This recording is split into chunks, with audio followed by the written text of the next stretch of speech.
All right, guys, so here we are at Edge Motor Museum. One of the most, just classic, cool, just amazing places in Memphis, right? Especially if you like antique cars.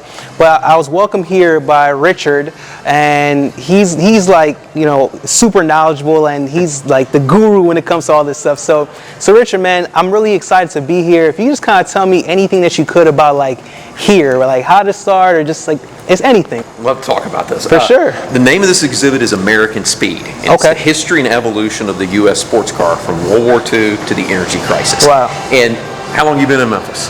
A day. Okay. Yeah, a few hours. The things you're going to do when you travel here to Memphis, and most people who come to Memphis do this, they're going to go to Sun. That's 600 feet down the street, okay? They're going to go to Graceland. They're going to go to Stax. They're going to go to the Civil Rights Museum. Yeah. All of those things have this era in common, World War II to the energy crisis. So if you're going to Sun, you're going to Graceland, going to the Civil Rights Museum, you have some interest in 50s and 60s culture. Right. So what this exhibit does, one, if you're a car person, this is awesome. But yeah, for sure. Two, but say you're not a huge car fan.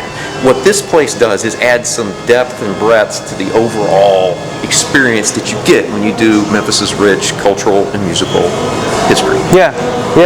I love it, man. What out of all these cars, what's your favorite? All right. That's a Thunderbird. Okay. All right, and that's that black one over there. Okay. We've had 3 of them.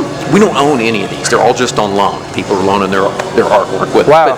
But, every car looks good in black, right? Yeah. But that car has design that gets lost in the black paint. There's lines and shadows and stuff that just kind of go away. So that car's beautiful. And I like all the Thunderbirds. But give me one that's in a dusk rose or in a sand coral or something like that. We had one that was in white. They called it Casino Cream. How cool is that? That's a Casino Cream. You get that in your head, yeah, right? Yeah. But we used to have more fun with our color names and stuff like that. Yeah. But I like that Ford Thunderbird. Why they remove that fun in the color names? I don't know. I want to keep it simple. Maybe the simplicity. Keep it simple. Yeah. There's always going to be somebody who doesn't like it. For sure. Like Corvette always named their colors after racetracks. Okay. All right. That one's Riverside Gold. Okay. Riverside's a racetrack. Yeah. There's something called Marlboro Maroon. Has nothing to do with the cigarette company. There's a racetrack called Marlboro. Got it. A lot of or Goodwood Green. So there's a lot of. I don't know. We didn't take stuff so seriously when it came to cars like that. Mainly because it was big business, but it wasn't at the same level it is today. Right. That makes sense. Okay. Man, this is really cool. How long has this place been around? It's been around 3 years. Okay. Like I said, we don't own any of them. They're just loaned to us. Okay. And so these cars do rotate out. We've got 5 new ones coming this summer, and we always announce them. Like we're standing here in front of this Kaiser Darren. When a new car comes in, we put it under a silk. Everybody gets to guess what it is, and then we pull the silk off, and it's just kind of a cool moment to go do that. We broadcast that live on Instagram. Oh, cool. And all the members get to come here, and everybody applauds and has their wine and cheese and that kind of stuff. It's a fun event. Okay. But cars rotate out within this theme pretty regular. Okay. Last thing, you said something about members. Yeah. So like there's a membership here? You can be a member. Okay. You can also just buy tickets. Right. And so, we sell tickets. We've got a gift shop. But to make a nonprofit work, you need support of just a local membership base. For sure. And we sent out a whole bunch of more membership renewal letters today. Okay. And so this place is really supported by the folks here in Memphis who just want another nice place for folks coming to town to come and enjoy. Yeah. And I think car people are kind of our own thing a little bit, and we like to share our version of what we call artwork with other folks. This is a way to do it, and I've been really encouraged by how people are willing to share their stuff and support this place. Yeah, I love it, man. It's an awesome place. Welcome. Yeah. And we've done a lot of this kind of stuff. Yeah. As well, like today we had a group, Memphis Travel. Okay. Sent because I asked if you were coming with them. They were from Japan.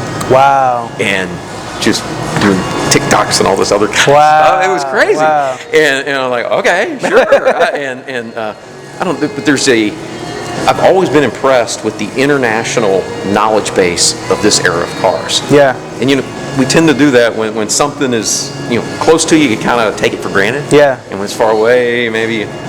So we see that with a lot of our international travelers. For sure. You love cars, don't you? I to do since I was a little kid. Since I was a little kid. I can tell. Yeah, that's awesome, man. I can see the happiness and the joy. Married, I have 3 daughters, and so I've always, the family's always been really gracious to me about, hey, go have some car time. Yeah, go have some car time. I love it. Go do that. I love it. And so they've been good to me on that. That's awesome.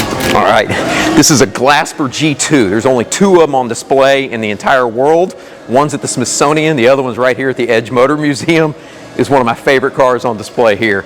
This guy here, it's first generation Corvette, but what's really significant, it's the 318th Corvette ever assembled. That's pretty cool. This guy here, 57 Thunderbird, it's my favorite car. It's got the coolest 3-speed transmission ever. 1959 Corvette. Hey, that first Corvette, we love them. It just, performance-wise, wasn't all there. By 1959, they had put it all together.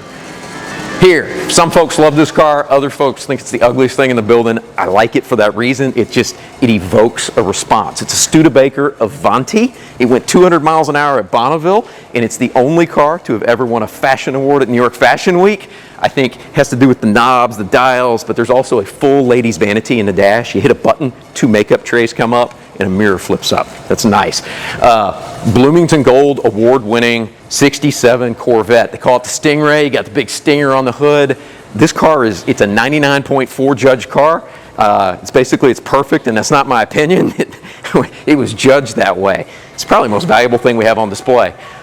Everybody loves a Shelby. This is a GT 500, spectacular car. It's probably the angriest vehicle in here, next to maybe the 69 Vet we're about to get to. Fastest car in here, if you're going top speed, this is a 1969 Ford Talladega. This car won every super speedway race that took place in 1969, 220 miles an hour. It's a big, big car, purpose-built by Ford, and it was really good at what it did. Close to being one of my favorites in here, 1969 Riverside Gold Tri-Power 427 Corvette.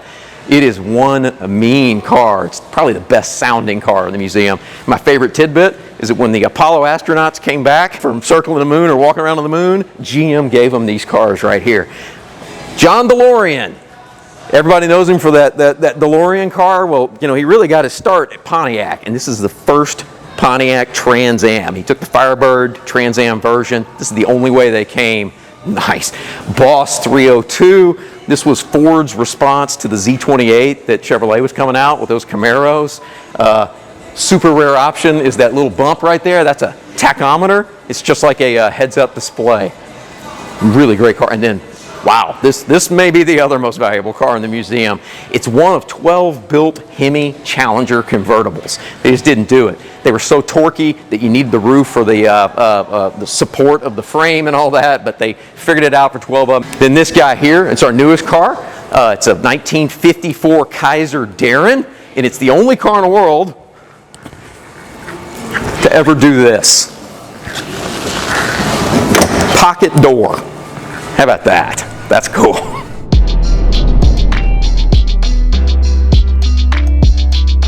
All right, guys, so we just wrapped up touring the Edge Motor Museum. It's been quite the experience. I'm not going to lie. Like I was telling Rich, I said, I always thought these cars were cool. I'd see them on movies and TV shows and stuff like that. But after really coming here, and what I tell you, Richard is extremely knowledgeable when it comes to this stuff, right? He shed so much knowledge and gems on just the making and the history behind all these vehicles. And it really opened up my mind and actually just made me more excited about these type of cars in general, right? So it's been an amazing experience. If you haven't been here, I highly encourage you to come here. And hey, Rich, if you could just kind of share with the people, how could they find this place? Do you guys have Instagram, social media? Yeah. Instagram's where we do most stuff. Edge Motor, that all repeats on our Facebook page. We got a Twitter presence as well. But mainly Instagram is where we do everything from live broadcasts for unveiling of new cars and things like that. You can also just go to edgemotormuseum.com, and there's a button up there that says Cars. And all the information that you got to go through here today is available right there. So it's cars from the past, it's cars that we currently have on display, and it's not just the write-up and year, make, and model, it's all the old photos and stuff that add kind of some depth and breadth to the car that's sitting there in front of you. So edgemotormuseum.com/cars. that takes care of that. Amazing. Well, guys, there you have it. Share this with a family, share this with a friend. Guys, like this. Comment below what you like about this whole experience, right? I mean, follow the page, right? We're going to be sharing so much more value and things of this nature, adventures all around the city, all around the country, and all around the world. So, Richard, I appreciate you. Thank you for the opportunity. Thank you. Thank Really you, my appreciate brother. that. Have a nice time in Memphis. Thank you so much. Very good. Let's go.